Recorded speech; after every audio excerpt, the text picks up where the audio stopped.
ପିତାମାତା ଠାରେ ଭକ୍ତି ଜାଣିବ ପ୍ରଥମ ଶିଷ୍ଟ ଭାବ। ଏହାରି ଉପରେ ଗଜାଇ ଉଠେ ଜୀବନର ସ୍ୱଭାବ।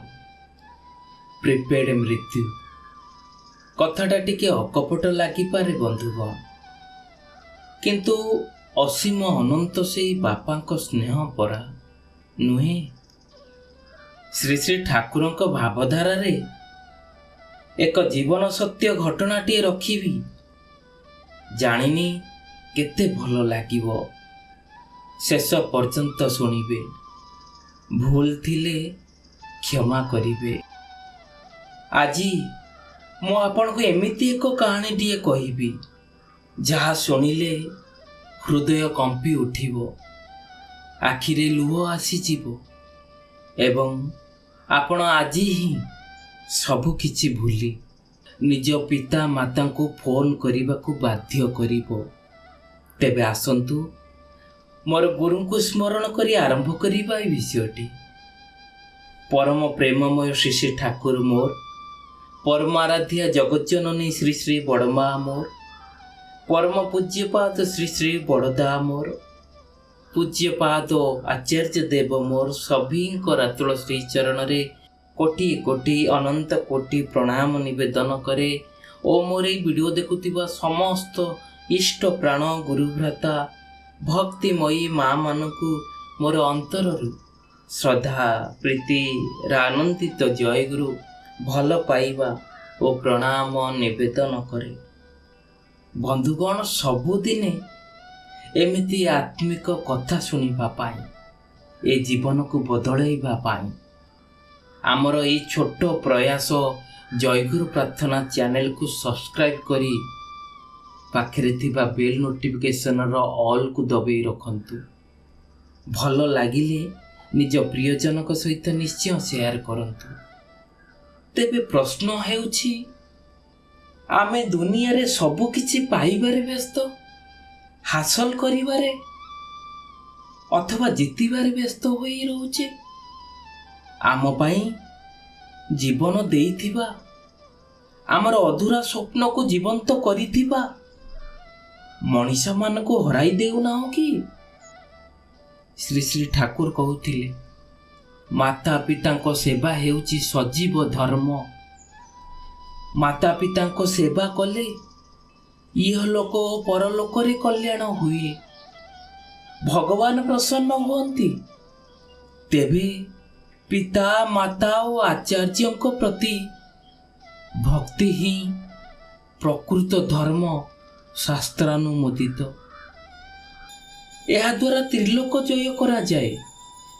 ତଥାପି ଆଜି ଏ ସମାଜ କେତେ ଭୟଙ୍କର ହୋଇ ପଡ଼ିଲାଣି, ଟିକେ ଧ୍ୟାନ ଦିଅନ୍ତୁ। ଆସନ୍ତୁ ପୁରୀର ସ୍ୱର୍ଗଦ୍ୱାର ଶ୍ମଶାନରେ ଘଟିଥିବା ଏକ ମର୍ମସ୍ପର୍ଶୀ ଘଟଣା ଶୁଣିବା। ସ୍ୱର୍ଗଦ୍ୱାର ଶ୍ମଶାନରେ ସେତେବେଳେ ଦିନ 3ଟା ବାଜିଥାଏ। ସବ୍ୟସାଚୀ ସାର୍, ବୟସ 35 ହେବ, ଯିଏକି ଆମେରିକାର ଏକ ବଡ଼ ସଫ୍ଟୱେୟାର କମ୍ପାନୀର ଭାଇସ୍ ପ୍ରେସିଡେଣ୍ଟ ଥିଲେ। ସେଦିନ ସେ ନିଜ ବିମାନରୁ ଓହ୍ଲାଇ ସିଧା ଶ୍ମଶାନକୁ ଆସିଥିଲେ, କାରଣ ତାଙ୍କ ପିତା ପ୍ରଦୀପ୍ତ ମିଶ୍ରଙ୍କର ଗତ ରାତିରେ ମୃତ୍ୟୁ ହୋଇଯାଇଥିଲା। ସବ୍ୟସାଚୀ ସାରଙ୍କ ହାତରେ ଏକ ଦାମୀ ଲ୍ୟାପଟପ୍ ବ୍ୟାଗ୍ ଧରିଥିଲେ, ଆଉ ଆଖିରେ ଏକ ଦାମୀ ଚଷମା ପିନ୍ଧିଥିଲେ। ସେ ବହୁତ ବ୍ୟସ୍ତ ହୋଇ ପଡ଼ୁଥିଲେ, ମୁହଁ କାନ ଦେହ ସାରା ଝାଳେଇ ଯାଉଥିଲେ, କାରଣ ସବୁବେଳେ ଏସିରେ ବସିକିରି ଅଭ୍ୟାସ ତ। ଆମର ଏଇ ଓଡ଼ିଶାର ବାୟୁମଣ୍ଡଳ ତାଙ୍କୁ ସୁଟ୍ କରୁନାହିଁ। ଯାହା ବି ହେଉ, ସେ ବାରମ୍ବାର ନିଜ ଘଣ୍ଟାକୁ ଦେଖୁଥିଲେ, ସମୟ କେତେଟା ହେଲାଣି। ସେଠାରେ ମୁଖ୍ୟ ଇଭେଣ୍ଟ ମ୍ୟାନେଜମେଣ୍ଟର ଏକ ଅନ୍ତ୍ୟେଷ୍ଟିକ୍ରିୟା ସେବା ସଂସ୍ଥାର ତରୁଣ ବାବୁ ଛିଡ଼ା ହୋଇଥିଲେ। ତରୁଣ ବାବୁ ଆଗରୁ ସବୁ କିଛି ବ୍ୟବସ୍ଥା କରିଦେଇଥିଲେ। କାଠ ସଜା ହୋଇସାରିଥିଲା, ପୂଜାରୀକୁ ଡକାଯାଇ ସାରିଥିଲା ଏବଂ ପ୍ରଦୀପ୍ତ ମିଶ୍ରଙ୍କ ଶରୀରକୁ ସ୍ନାନ କର୍ମାଦି କରାଇ ପ୍ରସ୍ତୁତ କରି ରଖାଯାଇଥିଲା। ଖାଲି ଅପେକ୍ଷା ଥିଲା ତାଙ୍କର ପୁତ୍ରକୁ। ତାଙ୍କର ପୁତ୍ର ସବ୍ୟସାଚୀ ସାର୍ ପହଞ୍ଚିଲେ କାର୍ଯ୍ୟ ତୁରନ୍ତ ଆରମ୍ଭ କରାଯିବ। କିଛି ସମୟ ପରେ ସେ ଆସି ପହଞ୍ଚିଲେ। ସେ ନିଜ ବାପାଙ୍କ ମୁହଁକୁ ଚାହିଁଲେ। ତାଙ୍କ ଆଖିରୁ ଟୋପେ ଦୁଇ ଟୋପା ଲୁହ ଝରି ପଡ଼ିଲା। ବାସ୍, ପୁତ୍ର ଆଜି ବଡ଼ ଲୋକ ଯେହେତୁ ଏସବୁ ଶୋଭା ପାଏନା। ବନ୍ଧୁଗଣ, ଆପଣ କ'ଣ କେବେ କୌଣସି ଦୁଃଖ ବେଦନାରେ ଆଖିରୁ ଲୁହ ଝରାଇଛନ୍ତି? କହିପାରିବେ ସେ ଅନୁଭୂତି କିପରି? ଶ୍ରୀ ଶ୍ରୀ ଠାକୁରଙ୍କ କହିବା ଅନୁସାରେ ଅପତ୍ୟ ଜନନରେ ମାତା ପିତା ଯେଉଁ କ୍ଲେଶ ସହ୍ୟ କରନ୍ତି, ସନ୍ତାନ ଶତ ଶତ ବର୍ଷରେ ବି ସେହି ଋଣ ପରିଶୋଧ କରିବାକୁ ସମର୍ଥ ହୁଏ ନା। ହଁ ବନ୍ଧୁଗଣ, ହଉ। ସେ ତରୁଣ ବାବୁଙ୍କୁ ପଚାରିଲେ, ମିଷ୍ଟର ତରୁଣ, ଏବେ ସବୁକିଛି ପ୍ରସ୍ତୁତ ଅଛି ତ? ଶୀଘ୍ର ସରିଲେ ମୋତେ ସନ୍ଧ୍ୟା 6ଟାରେ ଫେରନ୍ତା ଫ୍ଲାଇଟ୍ ଧରିବାକୁ ହେବ। କାରଣ ଆସନ୍ତାକାଲି ମୋର ଏକ ଅତି ଗୁରୁତ୍ୱପୂର୍ଣ୍ଣ ମିଟିଂ ଯେ ଅଛି। ଦୟାକରି ଏହାକୁ ଶୀଘ୍ର ଶୀଘ୍ର ଶେଷ କରାନ୍ତୁ। ତରୁଣ ବାବୁ ଆଶ୍ଚର୍ଯ୍ୟ ହୋଇଗଲେ। ଯେଉଁ ବାପା ଏହି ପୁଅକୁ ବଡ଼ କରିଥିଲେ, ସେ କ'ଣ ତାଙ୍କ ପାଇଁ ମାତ୍ର 3 ଘଣ୍ଟା ସମୟ ବି ଦେଇପାରିବେ ନାହିଁ? ତରୁଣ ଚୁପଚାପ ମୁଣ୍ଡ ହଲାଇଲେ। କହିଲେ, ଆଜ୍ଞା, ସବୁ ରେଡି ହୋଇସାରିଛି, ଖାଲି ଆପଣଙ୍କୁ ଅପେକ୍ଷା ଥିଲା। ବନ୍ଧୁଗଣ କହିଲେ, ଆଜ୍ଞା, ଏଇଠି କେମିତି ପୁଅର ହାବଭାବ ଶୁଣନ୍ତୁ। ଶ୍ରୀ ଶ୍ରୀ ଠାକୁର କହିଲେ, ଯେ ପ୍ରତ୍ୟହ ମାତା ପିତା ଓ ଆଚାର୍ଯ୍ୟଙ୍କର ପ୍ରିୟ କାର୍ଯ୍ୟ ବା ସେବା କରିବେ, ସେମାନେ ଯେତେ କଷ୍ଟ ବିପଦରେ ପଡ଼ିଲେ ବି ଉଠି ଠିଆ ହୁଅନ୍ତି। ଏମାନେ 3 ଜଣ ତୁଷ୍ଟ ରହିଲେ ସମସ୍ତ ଜୀବନର ତପସ୍ୟା ସଫଳ ହୁଏ। ଏମାନେ 3 ଜଣ ହିଁ ତ୍ରିଲୋକ ପ୍ରାପ୍ତିର ହେତୁ ଏହି ଧରାଧାମରେ ଅବତୀର୍ଣ୍ଣ। ଏମାନେ 3 ଜଣ ହିଁ ଆଶ୍ରୟ ଲାଭର କାରଣ। ଏମାନେ 3 ଜଣ ହିଁ ତ୍ରୟୀ ବେଦ ଏବଂ ଏମାନେ 3 ଜଣ ହିଁ 3 ଅଗ୍ନି, ଯାହା ଶାସ୍ତ୍ରରେ କୁହାଯାଏ। ପିତା ହିଁ ଗ୍ରାହ୍ୟପତ୍ୟ ଅଗ୍ନି, ମାତା ଦକ୍ଷିଣାଗ୍ନି, ଆଉ ଆଚାର୍ଯ୍ୟ ହିଁ ଆହ୍ୱାନୀୟ ଅଗ୍ନି ବୋଲି ଅଭିହିତ। ଏହି 3 ଅଗ୍ନି ହିଁ ଜଗତରେ ଗରିଆନ। ଆଉ ଯିଏ ଏଇ 3 ଜଣଙ୍କର ଅନାଦର କରନ୍ତି, ତାଙ୍କର ସକଳ ଧର୍ମାନୁଷ୍ଠାନ ହିଁ ବିଫଳ ହୁଏ। ଯେତେ ଦିନ ପର୍ଯ୍ୟନ୍ତ ଏଇ 3 ଜଣ ଜୀବିତ ରହିବେ, ସେତେ ଦିନ ସେମାନଙ୍କର ଅନୁମତି ବ୍ୟତିରେକ ସ୍ୱତନ୍ତ୍ର ଭାବରେ ଅନ୍ୟ କୌଣସି ଧର୍ମ କର୍ମ କରିବେ ନାହିଁ। କିନ୍ତୁ ପ୍ରତିଦିନ ଏମାନଙ୍କର ପ୍ରିୟ କାର୍ଯ୍ୟ ଓ ହିତାନୁଷ୍ଠାନରେ ରତ ରହି ସେବା ଶୁଶ୍ରୂଷା କରିବେ। ପରଲୌକିକ ଫଳ ଲାଭ ପାଇଁ ଯାହା କିଛି ଧର୍ମାନୁଷ୍ଠାନ କରିବେ, ତତ୍ ସମୁଦାୟ ହିଁ ଶ୍ରେୟ।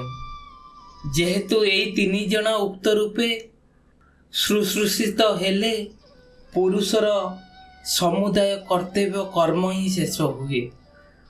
ଅତଏବ ଏମାନଙ୍କର ଶୁଶ୍ରୂଷା ହିଁ ସାକ୍ଷାତ ଉତ୍କୃଷ୍ଟ ଧର୍ମ। ଏତତ୍ ବ୍ୟତୀତ ଅଗ୍ନିହୃତାଦି ଅପର ଯାହା କିଛି ଧର୍ମ ଅଛି, ସେ ସବୁ ହିଁ ଉପଧର୍ମ ନାମରେ କଥିତ। ହଉ, ଏତେ ସମୟ ତ ହୋଇଗଲାଣି। ତରୁଣ ବାବୁ, ଶୀଘ୍ର ଶୀଘ୍ର ଆରମ୍ଭ କର। ଏହାପରେ ସମସ୍ତ ରୀତିନୀତି ସମ୍ପନ୍ନ ହେଲା। ସବ୍ୟସାଚୀ ସାର୍ ଆସି ମୁଖାଗ୍ନି ଦେଲେ। ନିଆଁ ହୁତୁ ହୁତୁ ହୋଇ ଧୂଆଁ ଆକାଶକୁ ଆଚ୍ଛାଦିତ କରି ଉଠିଲା। ସବ୍ୟସାଚୀ ସାର୍ ତରୁଣକୁ ଏକାନ୍ତକୁ ଡାକି ନେଇ ନିଜ ଚେକବୁକ୍ ବାହାର କଲେ। ଆଉ ତରୁଣ ବାବୁକୁ କହିଲେ, ଧନ୍ୟବାଦ ଆଜ୍ଞା, ତୁମେ ଭଲ ବ୍ୟବସ୍ଥା କରିଛ। ତୁମର ବିଲ୍ କେତେ କୁହ ତ? 50,000 କି ଲକ୍ଷେ? ମୋତେ ପରିମାଣଟା ଖାଲି କୁହ, ମୁଁ ଏବେ ଚେକ୍ ଲେଖିଦେଉଛି। ମୁଁ ପୁଣି ଥରେ ତ ଆସିପାରିବି ନାହିଁ। ଦୟାକରି ଅସ୍ଥି ବିସର୍ଜନ କାମ ମଧ୍ୟ ତୁମେ ସବୁ ବୁଝିଦେବ। ହଁ ବନ୍ଧୁଗଣ, ଶ୍ରୀ ଶ୍ରୀ ଠାକୁର କହୁଛନ୍ତି, ତୁମେ ବ୍ରହ୍ମଚାରୀ, ମାତା, ପିତା ଓ ଆଚାର୍ଯ୍ୟ ଏଇ 3 ଜଣଙ୍କ ପ୍ରତି ଔଦାସୀନ୍ୟ ପ୍ରକାଶ କରନ୍ତି ନାହିଁ। ସେ ତ୍ରିଲୋକ ଜୟ କରିବାକୁ ସମର୍ଥ ହୁଅନ୍ତି ଏବଂ ସଶରୀରରେ ପ୍ରକାଶ୍ୟମାନ ହୋଇ ସୂର୍ଯ୍ୟାଦି ଦେବତାଙ୍କ ପରି ସ୍ୱର୍ଗରେ ବିମଳ ଆନନ୍ଦ ଉପଭୋଗ କରନ୍ତି। ମାତୃଭକ୍ତି ଦ୍ୱାରା ଭୂଲୋକ, ପିତୃଭକ୍ତି ଦ୍ୱାରା ଅନ୍ତରିକ୍ଷ ଲୋକ ଏବଂ ଗୁରୁ ଭକ୍ତି ବଳରେ ବ୍ରହ୍ମଲୋକ ଲାଭ କରାଯାଇପାରେ। ଯିଏ ପିତା, ମାତା ଓ ଆଚାର୍ଯ୍ୟଙ୍କ ପରି ଏଇ 3 ଜଣଙ୍କୁ ଆଦର କରନ୍ତି, ତାଙ୍କର ସକଳ ଧର୍ମ କର୍ମ ହିଁ ଫଳପ୍ରଦ ହୁଏ। ଏଥର ତରୁଣ ବାବୁ ଏକ ବିଚିତ୍ର ହସ ସହ ସବ୍ୟସାଚୀ ସାର୍ଙ୍କୁ ଚାହିଁଲେ। କହିଲେ, ସାର୍, ଟଙ୍କା ଦେବାର କୌଣସି ଆବଶ୍ୟକତା ନାହିଁ। ଆପଣଙ୍କ ବିଲ୍ ଆଗରୁ ପଇଠ ହୋଇସାରିଛି। ସବ୍ୟସାଚୀ ସାର୍ ଦ୍ୱନ୍ଦ୍ୱରେ ପଡ଼ିଗଲେ। ପଇଠ ହୋଇସାରିଛି? କିଏ ଦେଲା? ମୋ ଦାଦା ଦେଇଛନ୍ତି କି? ତରୁଣ ବାବୁ ଉତ୍ତର ଦେଲେ, ନା ସାର୍, 5 ବର୍ଷ ପୂର୍ବେ ଆପଣଙ୍କ ପିତା ପ୍ରଦୀପ୍ତ ମିଶ୍ର ଆମ ଅଫିସକୁ ଆସିଥିଲେ। ସେ ବହୁତ ଅସୁସ୍ଥ ଥିଲେ, ଠିକ୍ ସେ ଚାଲି ମଧ୍ୟ ପାରୁନଥିଲେ। ସେ ଆମକୁ ପଚାରିଥିଲେ, ତୁମର ଏଇ ଅନୁଷ୍ଠାନର ପ୍ୟାକେଜ କ'ଣ? ତୁମେ କ'ଣ ସବୁ କିଛି ସମ୍ଭାଳି ନେଇପାରିବ, ଯେପରି ମୋ ପୁଅକୁ କୌଣସି ଟିକିଏ ବି ଅସୁବିଧା ନ ହୁଏ? ଆମେ ତାଙ୍କୁ ସବୁ ବିବରଣୀ ଦେଇଥିଲୁ। ସେଇଦିନ ହିଁ ସେ ଅଗ୍ରିମ 50,000 ଟଙ୍କା ଜମା କରିଦେଇଥିଲେ।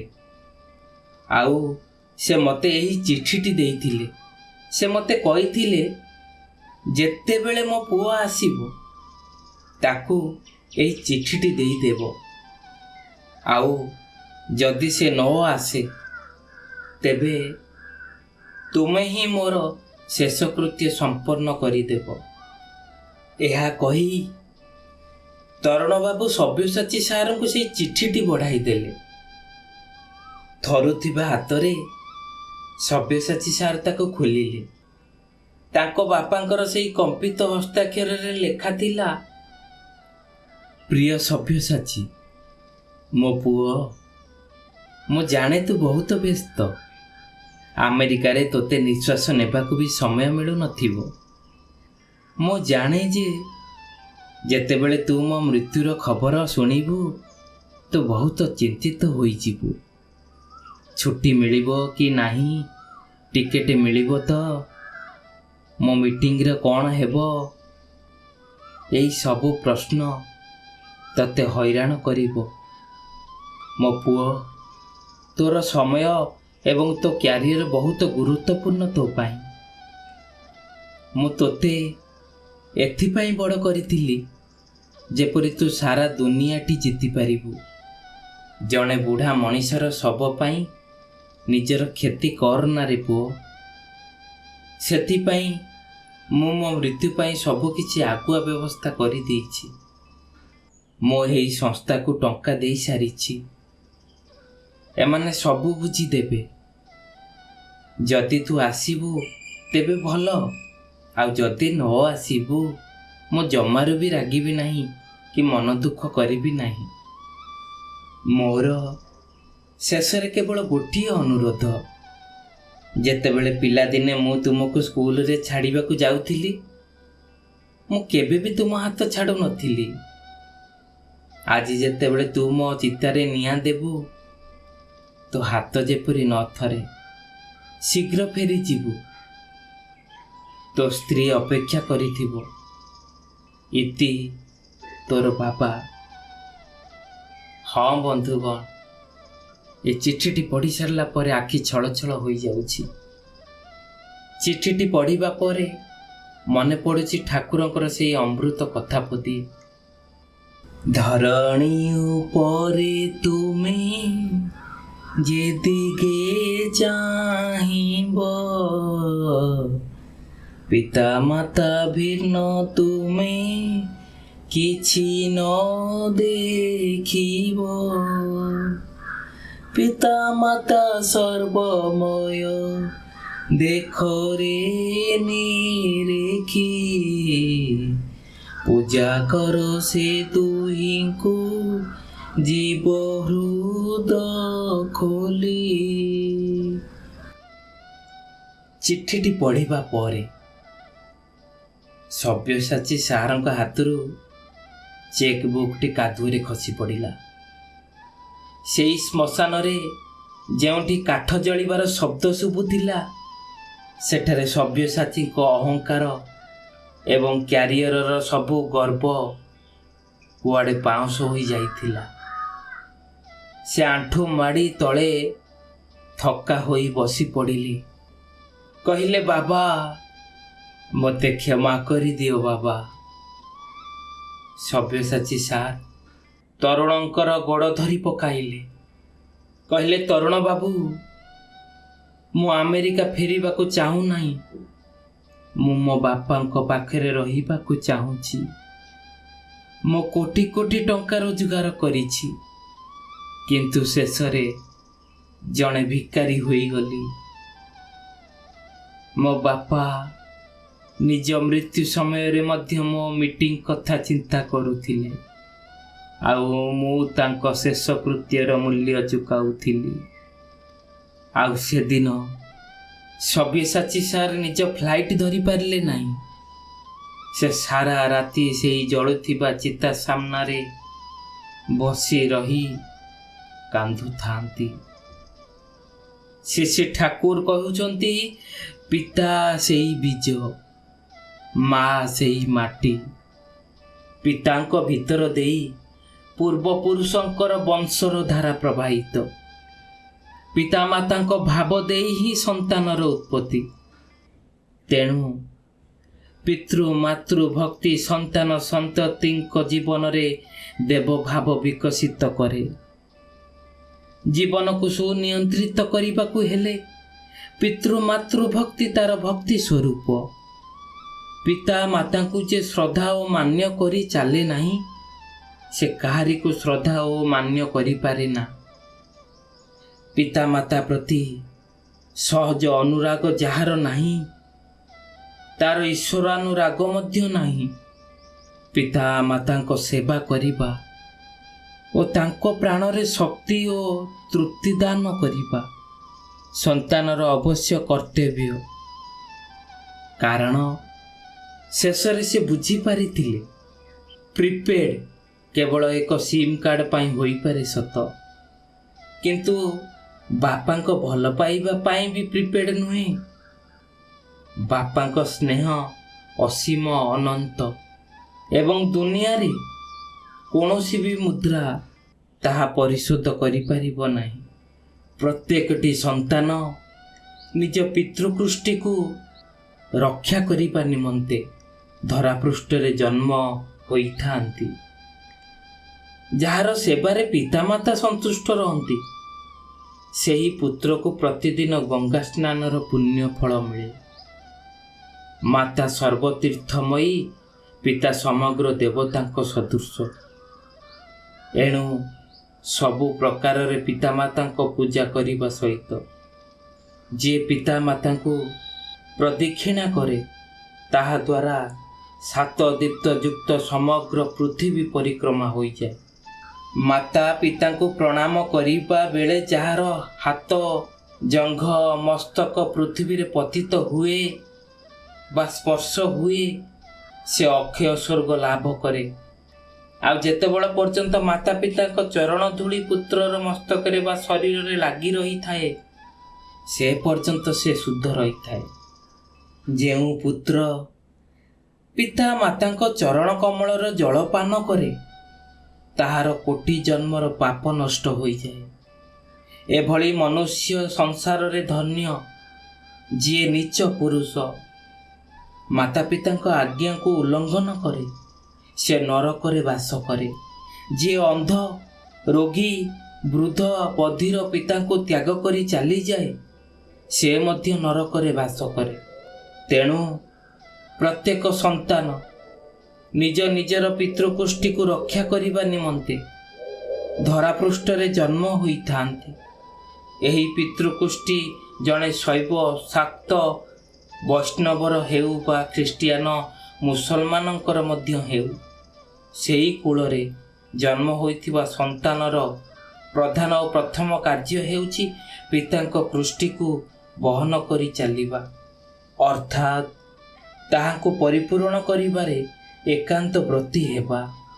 ଏହାକୁ ଛାଡ଼ି ସେ ଯାହା କରୁ ବା ଯାହା ହେଉ ବା ଯେଉଁଠାକୁ ଯାଉନା କାହିଁକି, ସେ କେଉଁଠାରେ ଜୀବନୀୟ ଓ ଚିରନ୍ତନ ସୁଖ, ଶାନ୍ତି, ଆନନ୍ଦ ପ୍ରାପ୍ତ ହୋଇପାରେ ନା। ପରମ ପ୍ରେମମୟ ଶ୍ରୀ ଠାକୁର ଦୃଢ଼ କଣ୍ଠରେ କହୁଛନ୍ତି, ପିତୃପୃଷ୍ଟି ପୂରଣ ପ୍ରବଣ ଥିଲେ ଅତୁଟ ସେହି ଧାରାଟି। ଶାକ୍ତ ହୁଅ ଆଉ ବୈଷ୍ଣବ ହିଁ ହୁଅ, ଖ୍ରୀଷ୍ଟିଆନ, ମୁସଲିମ ସବୁ ହିଁ ଖାଣ୍ଟି। ଏହି ଚଲା ତୋର ବାତିଲ କରି ସ୍ୱର୍ଗକୁ ବି ଯଦି ଯାଉରେ ତୁହି, ଜୋର ଗଳାରେ କହୁଛି ମୁହିଁ, ସ୍ୱର୍ଗ ବି ତୋର ନରକ ଭୁଇଁ। ହଁ ବନ୍ଧୁଗଣ, ଆପଣ ଦୁନିଆରେ ଯେତେ ବଡ଼ ହୁଅନ୍ତୁ ନା କାହିଁକି, ଯେତେ ଟଙ୍କା ରୋଜଗାର କରନ୍ତୁ ନା କାହିଁକି, ଯେଉଁ ପିତା ମାତା ଦିନେ ଆପଣଙ୍କ ଲୁଗା ବଦଳାଉଥିଲେ, ଯେତେବେଳେ ତାଙ୍କ ଜୀବନର ଶେଷ ସମୟରେ ଆପଣଙ୍କୁ ତାଙ୍କର ଆବଶ୍ୟକତା ଥାଏ, ସେତେବେଳେ ମୁହଁ ବୁଲାଇ ଦିଅନ୍ତି କାହିଁକି? ଯେତେବେଳେ ତାଙ୍କ ଜୀବନର ଶେଷ ସମୟରେ ଆପଣଙ୍କୁ ତାଙ୍କର ଆବଶ୍ୟକତା ଥାଏ, ସେତେବେଳେ ମୁହଁ ବୁଲାଇ ଦିଅନ୍ତୁ ନାହିଁ। କୌଣସି ସଂସ୍ଥା ଅନ୍त्यେଷ୍ଟି କ୍ରିୟା କରିପାରେ, କିନ୍ତୁ ଆଖିର ଲୁହ, ହୃଦୟର ବେଦନା, ତାହା ବାହାରୁ କିଣାଯାଇପାରିବ ନାହିଁ। ସେଥିପାଇଁ ଲୁହ କେବଳ ରକ୍ତର ସମ୍ପର୍କରୁ ହିଁ ଆସିବା ଉଚିତ। ଶ୍ରୀ ଠାକୁର କହିଲେ, ବୁଝିଲୁ ତ? ଏବେ ଏଇ ଭାବେ ବଢ଼ିବୁ, ଏଇ ଭାବେ ଚଳିବୁ, ଏଇ ଭାବେ କରିବୁ। ପାରୁଛୁ ତ କଥାଗୁଡ଼ିକ ଟିପି ନେଇ ନିଜ ପାଖରେ ଲେଖି ରଖିଦେବୁ ଏବଂ ମଝିରେ ମଝିରେ ପଢ଼ିବୁ। ହଁ ବନ୍ଧୁଗଣ, ଯଦି ଏହି କାହାଣୀ ଆପଣଙ୍କ ହୃଦୟକୁ ସ୍ପର୍ଶ କରିଛି, ଆଜି ହିଁ ନିଜ ପିତା ମାତାଙ୍କୁ ଫୋନ୍ଟିଏ ଲଗାନ୍ତୁ ଏବଂ କମେଣ୍ଟସରେ ଲେଖନ୍ତୁ, ମୁଁ ମୋ ପିତାମାତାଙ୍କୁ ସମୟ ଦେଉଛି, ତାଙ୍କର ସେବା କରୁଛି, ତାଙ୍କୁ ଭଲ ପାଉଛି। ହଁ ବନ୍ଧୁଗଣ, ଆଜିର ଏହି ସୁନ୍ଦର ବିଷୟବସ୍ତୁଟି ଆପଣମାନଙ୍କୁ ଭଲ ଲାଗିଥିଲେ ଏ ଭିଡ଼ିଓକୁ ପ୍ରଥମେ ଲାଇକ୍ଟିଏ କରିଦିଅନ୍ତୁ, କମେଣ୍ଟ ସେକ୍ସନରେ ଜୟଗୁରୁ ଲେଖି ଜଣାନ୍ତୁ। ଏପର୍ଯ୍ୟନ୍ତ ଯଦି ଜୟଗୁରୁ ପ୍ରାର୍ଥନା ଚ୍ୟାନେଲକୁ ସବସ୍କ୍ରାଇବ୍ କରିନାହାନ୍ତି, ତାହେଲେ ଶୀଘ୍ର ସବସ୍କ୍ରାଇବ୍ କରିଦିଅନ୍ତୁ। ପାଖରେ ଥିବା ବେଲ୍ ନୋଟିଫିକେସନର ଅଲ୍ ବଟନକୁ ଦବାଇ ଦିଅନ୍ତୁ, ତାକି କାଲି ଠିକ୍ ଏହି ସମୟରେ ଆଉ ଏକ ସୁନ୍ଦର ବିଷୟବସ୍ତୁଟିଏ ନେଇ ଆସିବୁ। ସେ ପର୍ଯ୍ୟନ୍ତ ଜୟ ଗୁରୁ, ବନ୍ଦେ ପୁରୁଷୋତ୍ତମ।